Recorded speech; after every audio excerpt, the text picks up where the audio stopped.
Benar, Pak, sahutnya. Untung ada telepon, kata Irawan lagi sambil tertawa. Mereka tidak tahu bahwa selama ini kita berbincang-bincang dengan leluasa, bukan? Farida cuma tertawa. Sudah banyak nulisnya, Bu. Belakangan ini gencar benar ngetiknya. Saya mengagumi semangat Ibu. Itu bukan apa-apa, Pak. Mestinya sejak dulu-dulu saya sudah mulai, bukan baru sekarang ini. Dalam kondisi Ibu itu wajar saja. Yang hebat adalah keinginan Ibu untuk bangkit kembali. Itu kan susah, Bu. Saya pun harus berterima kasih kepada Anda, Pak. Anda salah satu pendorong saya. Irawan tertawa. Sebagai penggemar Ibu, saya tak ingin Ibu berhenti. Kata-kata itu berbau fanatisme, pikir Farida. Bagaimana kalau saya berhenti? Ia bertanya, ingin tahu. Saya akan sedih sekali. Saya akan kehilangan buku-buku Ibu.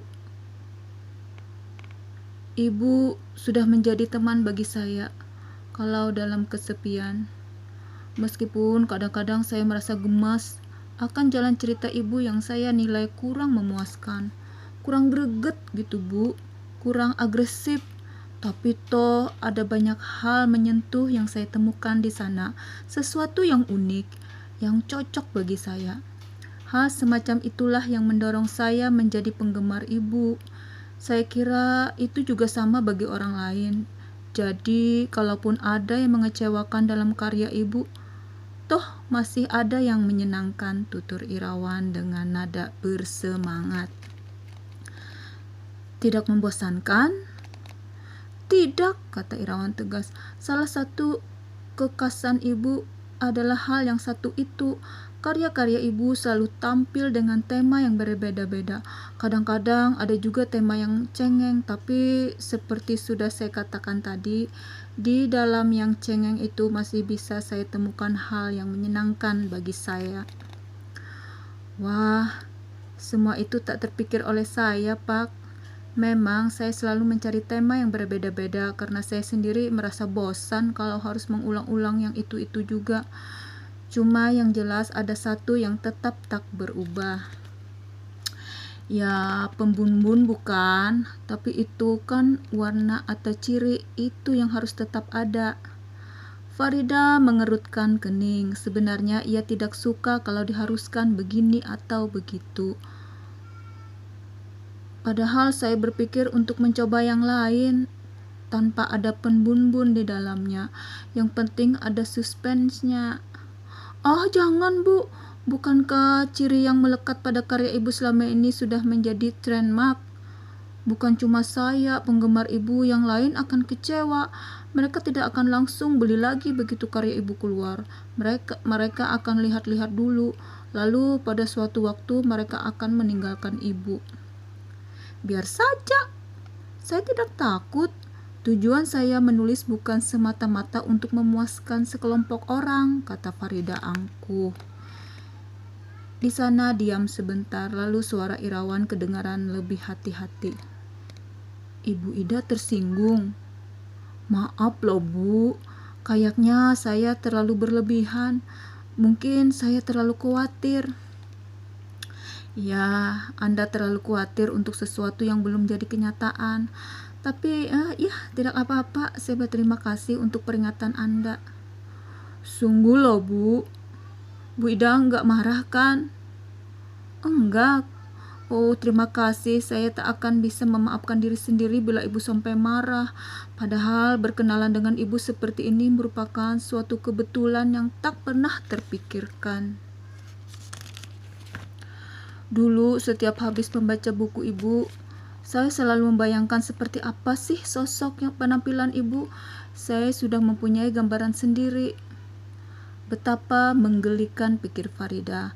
Tapi tentu saja ia tak mengutarakannya. Keseriusan yang terkandung dalam suara Irawan sudah merupakan suatu peringatan.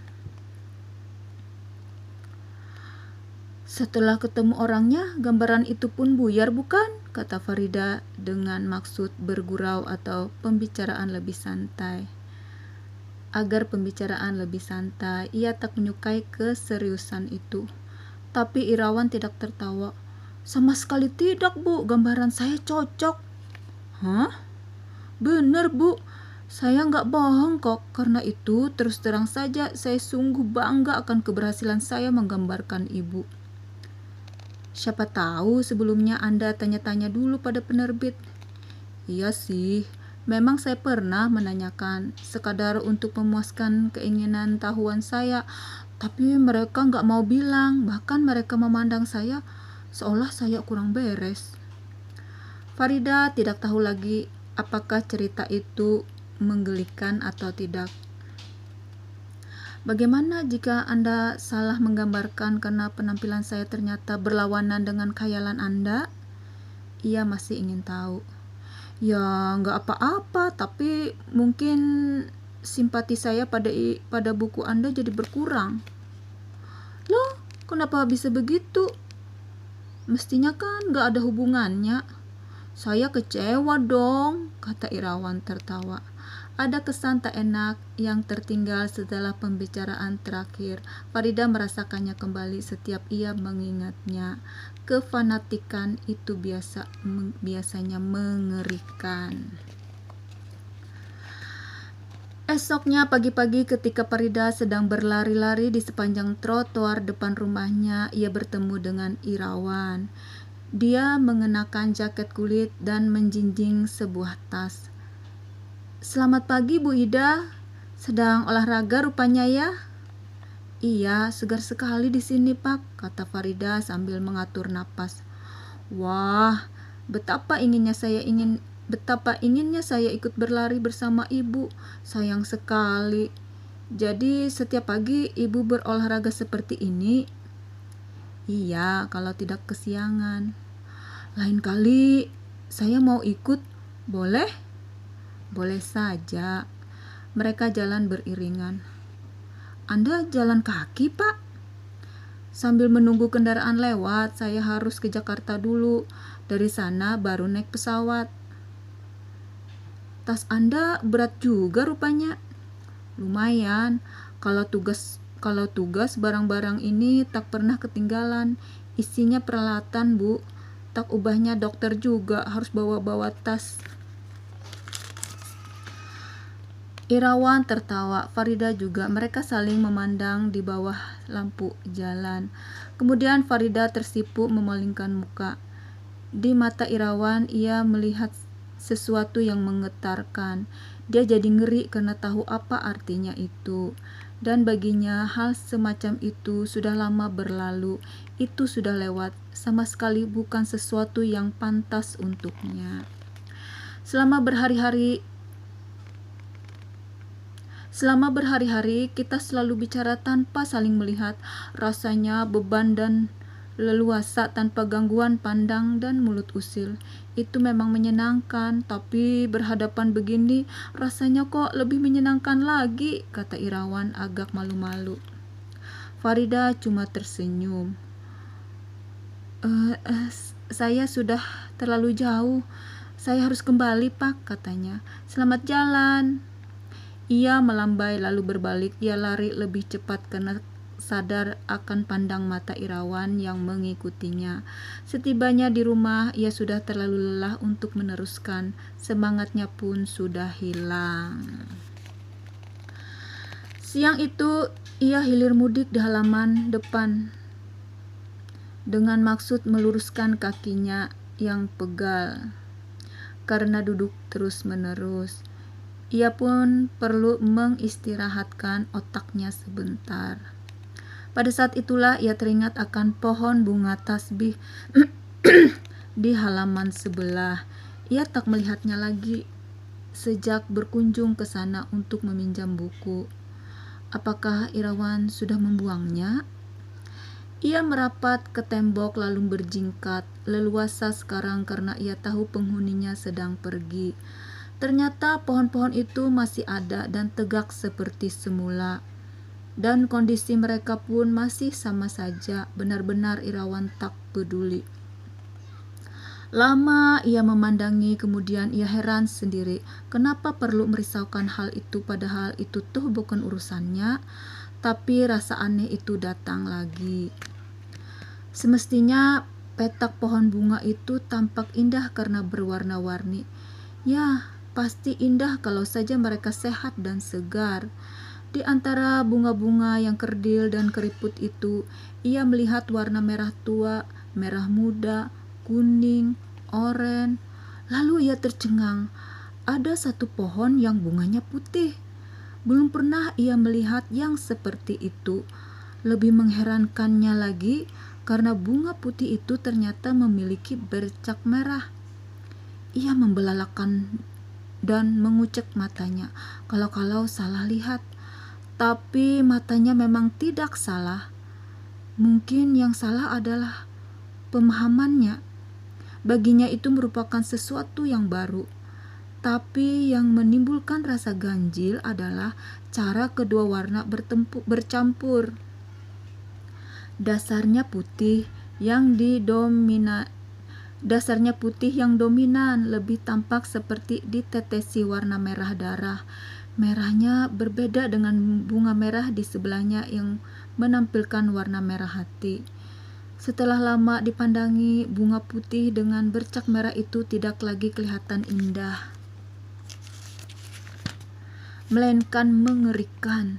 Keputihannya seolah dinodai oleh tetes-tetes darah. Farida kembali mengucek matanya. Jangan-jangan dia berkhayal atau bermimpi di siang hari.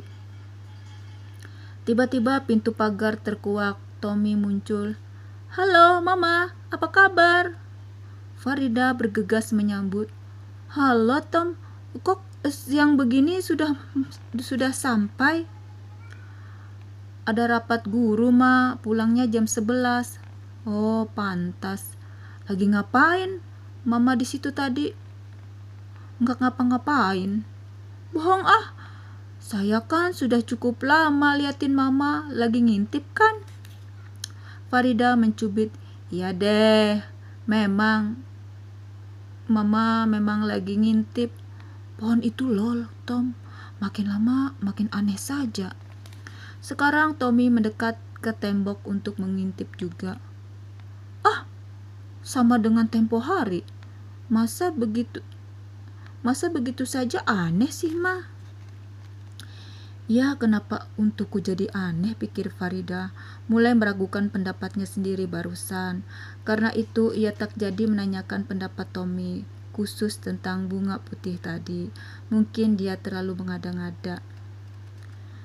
Tapi memangnya lagi ngintipin pohon ya? Bukannya Om Irawan, goda Tommy. Farida mencubit lebih keras. Tommy mengadu. "Ih, Mama mulai sadis. Apa itu diajarin Om Irawan?" "Sudah ah, jangan ngomong begitu lagi. Dia kan pergi ke Medan. Pulangnya Senin atau Selasa." "Oh, pantas Mama leluasa mengintip. Ah, kamu." Sebelum berlalu dari situ, kembali Farida melayangkan pandang ke arah bunga tadi. Barangkali pandangannya yang sekarang dengan yang tadi berbeda, tapi ternyata sama saja. Malah bunga itu seolah balas memandangnya. Ada dua bercak merah kanan kiri yang tampak seperti sepasang mata. Farida terpesona. Dia memang telah menemukan sesuatu. Ia mendekati Tommy lalu menggandengnya. "Mama mendapat ide bagus, Tom," serunya. Wajahnya tegang. "Oh ya?" Tommy tertegun ikut-ikutan tegang. "Ya, Mama sudah menemukan tempat mayat itu disimpan," seru Farida antusias. "Di mana, Ma?" tanya Tommy bingung. "Di situ," Farida menunjuk ke halaman sebelah. Di bawah rumpun bunga tasbih itu." Tommy kaget. Ia membelalakan matanya. "Mayat siapa sih, Ma?" "Mayat korban pembunbunan. Yang itu." Disitulah ia dikubur, karena itu pohon yang ditanam di atasnya jadi merana. Bahkan ada yang bernoda darah. Noda darah itu pertanda kejahatan. Dia seolah-olah memanggil-manggil, "Disinilah aku, temukanlah aku." Tommy memandang cemas. Ibunya begitu bersemangat. Baru beberapa saat kemudian Tommy sadar. Ia terbahak. "Aduh Mama, bilang Kek dari tadi bahwa itu cerita karangan Mama. Saya kira bener-beneran. Kelihatannya begitu sungguh-sungguh. Pinter betul Mama nakut-nakuti orang." Farida tersenyum juga. "Iya, Mama sendiri sampai merasa bener-beneran. Mama sering begitu kalau sedang menulis, rasa Mama hidup di dalamnya dan mengalami sendiri. Ingat waktu Mama menulis Misteri Peti Mati? Nah, idenya timbul ketika Mama diajak seorang teman ke toko peti mati milik Ko Ah Syong. Salah satu peti begitu memukau perhatian Mama hingga Mama seperti kena sihir. Mama terus saja memelototi peti yang satu itu. Kenapa? Tiba-tiba saja Mama membayangkan ada mayat yang disembunyikan di sana. Memang peti mati itu tempat mayat, tapi mestinya kan ada di dalam tanah, bukan di dalam toko." Tommy menarik ibunya duduk di teras. Tasnya ia letakkan di lantai. Ia sangat tertarik pada cerita ibunya. "Loh, kok di sini Tom?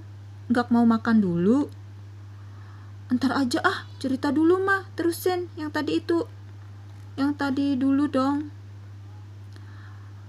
Mama juga mau nulis, nanti lupa lagi." "Oh, Mama udah nulis? Banyak mah." "Lumayan, 40 halamanan." "Wow, Mama udah lancar lagi sekarang ya," ucap Tommy sambil menggosok-gosok kedua tangannya. "Ceritanya tentang om sebelah itu mah?" Farida tertawa. "Oh, kamu." "Bukan tentang dia, tapi mengambil kisahnya sebagai pangkal ceritanya." Terusnya, "Kan lain. Mama ngarang sendiri. Kebetulan Mama lagi mikirin di mana tempat mayat disimpan. Itu masalah penting buat pembunbun, Tom. Menbunbun sih mungkin gampang, tapi menyembunyikan mayatnya itu yang sulit. Apalagi kalau maksudnya juga untuk menghilangkan jejak. Pikir saja, Tom, mayat itu walaupun sudah patut digolongkan sebagai benda, tapi masih bisa bicara banyak. Tentunya lewat pemeriksaan macam-macam. Itu sebabnya penbunbun selalu kebingungan bagaimana menyembunyikan mayat korbannya." Mama juga ikut-ikut bingung. "Habis penbunbunnya kan ciptaan Mama." Tommy menggeleng-gelengkan kepalanya. "Mama kok terus-terusan menciptakan pembunbun?" Farida tertawa. "Lebih baik bohong-bohongan daripada bener-beneran, Tom." Terusin yang tadi dong mah, peti mati itu. Waktu Mama bengong memandang salah satu peti, apa ada yang lihat dan merasa heran?" "Tentu saja ada, soalnya waktu itu Mama diajak bicara tapi gak dengar. Mata Mama ke sana terus. Teman Mama mengira Mama kemasukan. Dia sudah ketakutan, lalu dia mencubit Mama. Tentu saja Mama menjerit keras-keras. Cubitannya bukan main sih, sakit banget. Tapi gara-gara jeritan Mama itu, orang-orang yang ada di situ pada melompat saking kaget. Bahkan ada yang langsung lari keluar." Tommy terbahak-bahak. "Kok dulu Mama gak cerita?" "Mama takut Papa gak senang. Soalnya Mama gak bilang-bilang mau pergi ke situ." "Emangnya gak boleh mah?" "Bukannya gak boleh, tapi Papa orangnya suka mengkhawatirkan macam-macam." Mengherankan bagaimana Gunawan bisa bersikap terlalu melindungi dan terlalu mengkhawatirkan dirinya, padahal ia juga melakukan hal yang sama kepada Ines, pikir Farida.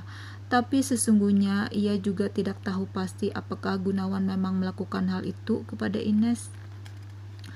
Tommy tidak menyadari kemana arah pikiran ibunya. "Apakah waktu itu Mama tidak minta kepada pemilik toko supaya peti mati itu dibuka saja?" "Loh, buat apa?" buat membuktikan. Betul nggak ada mayat di dalamnya? Farida tertawa geli. Mana mungkin mama berbuat begitu, Tom. Itu kan cuma khayalan. Kalaupun mama minta, mana mau dia mengabulkan. Bisa jadi dia menganggap mama kurang waras. Sayang sekali. Yuk kita makan dulu. Mama sudah lapar sekali. Tiba-tiba saja mata Tommy bergulir ke arah lain, lurus ke arah jalan. Farida mengikuti arah pandangnya. Di depan rumah berhenti sebuah Daihatsu yang beroperasi sebagai kendaraan umum. Lalu seorang gadis berseragam putih abu-abu turun. Sonia. Seorang gadis berseragam abu-abu putih abu-abu turun. Sonia. Pandangan gadis itu segera tertuju kepada mereka karena sikap tubuhnya berhadapan. Spontan Tommy mengangkat tangannya. "Hai, baru pulang?" teriaknya. Malu-malu Sonia mengangkat juga tangannya sambil mengangguk, dan Farida pun ikut melambaikan tangan. "Manis ya, Ma, senyumnya itu," kata Tommy. "Iya, manis memang, tapi perut kita perlu diisi, Tom." Tommy tertawa, lalu bangkit dan menggandeng lengan ibunya, sentuhan yang membahagiakan. Tapi bagi Farida kini sentuhan itu benar-benar berasal dari Tommy putranya, bukan Tommy pengganti Gunawan. Sesuatu yang dulu terasa susah dan perlu dipaksakan, kini terjadi dengan sendirinya. Di tengah acara makan bersama, tiba-tiba Tommy ingat. "Apakah Mama sudah memeriksa tas Papa?" "Sudah, Tom," jawab Farida acuh. "Ada apanya, Ma?" tanya Tommy dengan tatap selidik. "Nggak ada apa-apanya." "Oh, tentu saja ada isinya, tapi semua bukan urusan kita." "Betul?" Tommy kurang percaya. Sebenarnya ada." Tommy memandang tegang. "Ada surat perjanjian utang dari Om Rusman. Dia berutang pada Papa sebesar 1 juta. Surat itu sudah Mama sisihkan. Suatu waktu akan Mama tagih. Kita juga memerlukan uang, bukan?" Tommy kelihatan kurang puas, tapi ia tidak bertanya-tanya lagi. Sikapnya itu tidak lepas dari pengamatan Farida. Ia berpikir, apa sebenarnya yang jadi perkiraan Tommy? Ketika bermaksud menggeledah tas itu, adakah sesuatu yang diharapkan? Bila memang ia kecurigaan apa yang ada dalam benaknya? Lantas pikiran lain lagi muncul. Mungkinkah Tommy sebenarnya juga sudah tahu seperti Ratih dan seperti orang-orang lain? Dan karena sudah tahu, maka Tommy ingin agar ia tahu juga dengan cara menemukannya sendiri. Tapi tak mungkin ia menanyakannya kepada Tommy. Bagaimana kalau sesungguhnya Tommy tidak tahu? Dengan menanyakan hal-hal seperti itu akan sama saja dengan memberitahu. Tommy tentu akan balik bertanya. Dia tahu betul sifat dan kebiasaan Tommy. Jadi kalau Tommy tidak tahu, biarlah dia tetap tidak tahu. Mungkin memang benar seperti kata Ratih. Ada orang yang bahagia karena tidak tahu. Tapi bila Tommy memang sudah tahu dan berharap agar ia tahu juga, biarlah Tommy mengutarakannya. Dia sudah menyediakan jawaban.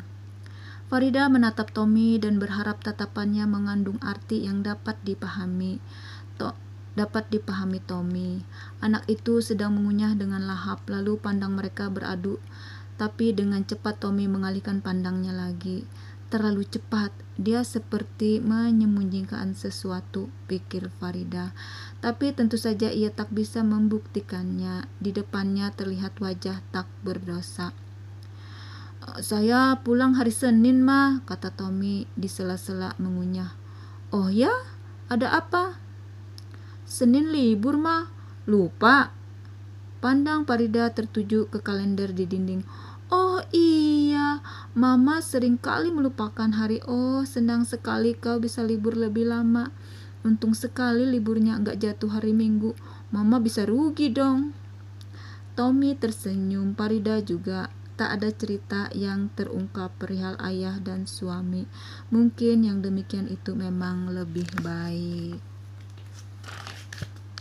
Bab 6. Farida terus mengetik sementara Tommy membaca halaman demi halaman hasil karangannya yang tersimpan di dalam map. Setelah yang di map selesai dibaca, Tommy mulai memburu hasil ketikan Farida. Penasaran katanya, bahkan dia mulai mengintip-ngintip kertas yang masih berada di mesin tik untuk memburu kalimat demi kalimat yang terbentuk. Akhirnya Farida merasa terganggu, ia berhenti mengetik. Terusin dong, Ma. Nanti kepalamu kena sikut. Biarin. Sudah Mama mau istirahat. Capek. Baru 5 halaman, masa udah capek, Ma? Kamu belum kasih komentar. Bagus, Ma. Kalau enggak masa saya begitu penasaran. Wah, bagaimana kalau Om Irawan baca ya? Dia pasti tahu dirinya dijadikan bahan cerita dan dia akan kaget karena dituduh membun-bun. Itukah perkiraanmu, Tom? Mama kan nggak menuduh.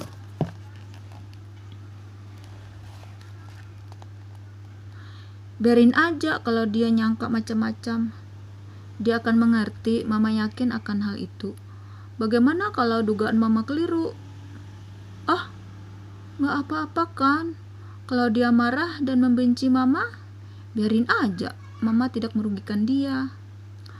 Katanya orang fanatik bisa macam-macam, Ma. Siapa bilang? Ada yang bilang, kamu bersambung.